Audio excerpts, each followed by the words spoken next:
Viktor Buzhala dhe Blerim Gashi shpesh ftoheshin në emisione politike si analistë të pavarur. Kur dikush paraqitet në këtë rol, publiku me të drejtë pret analiza profesionale, të balancuara dhe të bazuara në fakte. Zgjedhjet e jashtëzakonshme dëshmuan se asnjëri nga ta nuk ishte kurrë i tillë. Afërsia e tyre me vetëvendosjen që shihej nga maja më e lartë në botë u vulos tash kur të dy do të kandidojnë për deputet nga partia Guxo, e cila është në ombrellën e pushtetit të Albin Kurtit.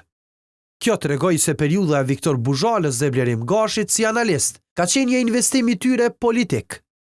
Publiku është përdorur si mjet ndikimi, të cilin këta nuk e kanë informuar, por e kanë manipuluar duke përhapur narrativa të caktuara. Fjala vjen duke mbrojtur qeverinë e relativizuar skandale. Ky fenomen nuk është i ri në hapësirën mediatike kosovare. Ngjashëm patën përfituar edhe Armend Muja, Hekuran Murati e dhjetra të tjerë. Problemi qëndron te rreziku që krijohet kur një analist shihet si i pavarur, ndërkohë që vepron si aktor politik, sepse aty fshihet vija delikate mes informacionit dhe propagandës.